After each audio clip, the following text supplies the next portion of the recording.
excited to hear it. Let's go. Ladies and gentlemen. Oh, snap.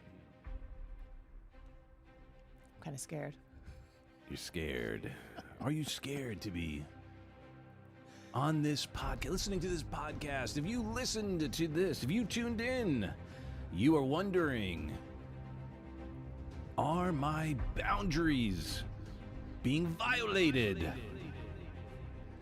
You're thinking to yourself, I need some wisdom. I need some brilliance. I need to find a way to navigate my way through addiction and codependency. I need a breakthrough with the incomparable,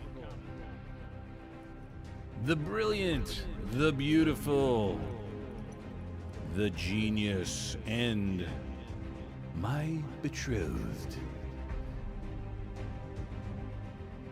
It is the astounding addiction and breakthrough expert, Heidi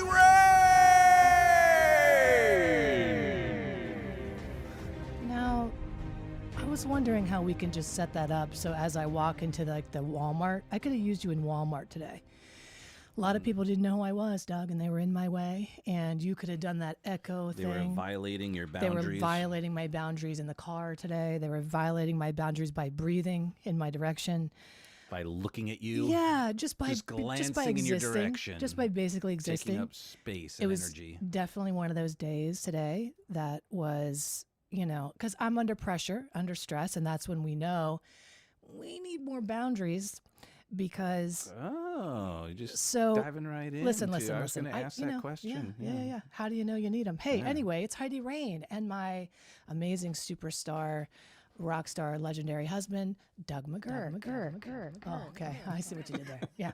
So tonight, our conversation is all about boundaries, and this is Addiction and Codependency Breakthrough, our live recording, a live tape recording of our podcast, which drops Monday nights, I think, or Monday mornings.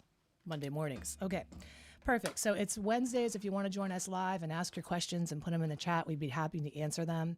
Tonight, by request, we're doing a conversation all about boundaries tonight, and we'll be answering your questions as we go along. So please, by all means, be asking them. We're live in multiple places, too, actually, in our Addiction and Codependency Breakthrough group, our private group in Facebook, and also on the YouTubes. So here we are, all about boundaries. Now, why is it so important to have a boundary, and how do you know you ain't got them? Well, what if you started with? I'm just curious. What is it? Yeah. No, I What? actually no. I'm not even Oh. going to start with that because People think they already know. all right, we'll start with that. No, I'm just- What is it? What is a boundary? Well, Welp. a boundary would be a line Well- in the sand, as it were, Now of listen. what you're willing to tolerate or put up Okay, with. right there we go. See? A misnomer. Listen to me right now. What happens in the sand? It was the proverbial line No, in no, the no. sand. This is what people say all the time. A But- boundary is a line in the sand. Well, honey, that shit is going to wash away the next time the ship comes in and goes out. It was proverbial. It was. Well, there it ain't was- nothing proverbial about a boundary. Let's go again. Now, he already knows how I am, that I just like to stir the pot and be contrarian. So what else might, not you, you know what a boundary is. You drew one with me. Ah. At one point in our relationship and my drinking, I say this story all the time about how I was a binge drinker, and you said to me, hey, I love you so much, and not but and when you drink, you turn into this other person. So here's my thing. I'm not going to co-sign that by joining you or encouraging that or participating with you. So if you choose to engage in that behavior, I'm still going to love you, but I'm going to love you from over here. And I'm going to love you from over here.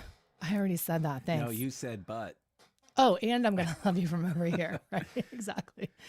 So a boundary is what we think typically, and you can put it in the comments, is that it is my bottom line. It is what I need you to behave a certain way. That's how we think of boundaries. I need you to stop doing what you're doing. and start doing something else instead. The And red line. Yes, and I'm going to tell you what I need you to do and expect you to do it. Now, if you think that's a boundary, you're in big trouble. All right? Because why do the narcissists cross the road? Because they wanted to? Because they thought it was a boundary. Why did the active addict cross the road? Same answer? Same answer. Yes, yes. Very good. You're catching on quickly tonight, and I like that about you. Yes. Picking up what you're laying down. Are you spagging what I'm mowing? Yeah. Are you smelling what I'm stepping in? Yeah, That's I might be stepping in it too then. Okay.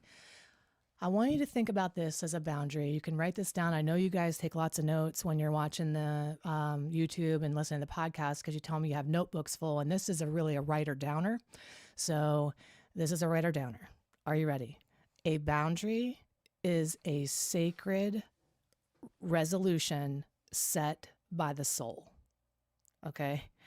It is a sacred resolution set by your soul. Honey, drop it like it's hot. So here's the thing. We think a boundary is about other people's behavior.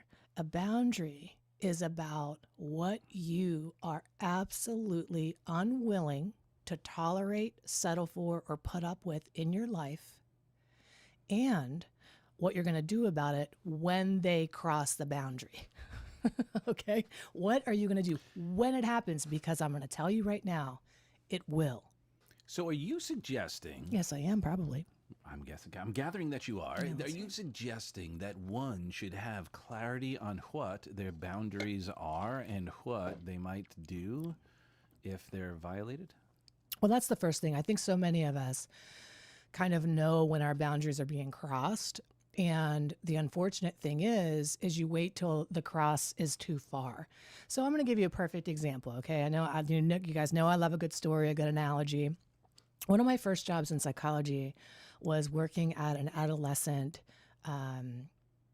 basically a residential treatment facility for emotionally disturbed youth. They were 7 to 18 years old. And they lived on like a college campus that had been converted into treatment. And they lived there full time and went to school there. And these kids were like a step away from juvenile detention, from a lockdown facility. And there were hundreds of kids on this campus. And then we were the staff. And I was one of the mental health workers there. And so many times when somebody would act out or begin to go off the rails, when these kids went off the rails, they went off the rails. We're talking oppositional defiant disorder, conduct disorder, bipolar, you name it. These kids had it, and intermittent explosive disorder. So as you can imagine, when these kids went off and violated a boundary, they really went off. And often staff would have to use safe physical management and run across and grab somebody and put them in a restrictive hold so they wouldn't hurt themselves or somebody else. It was pretty bad. So you can imagine boundaries were a really important thing for the safety of not just the kids, but also the staff as well.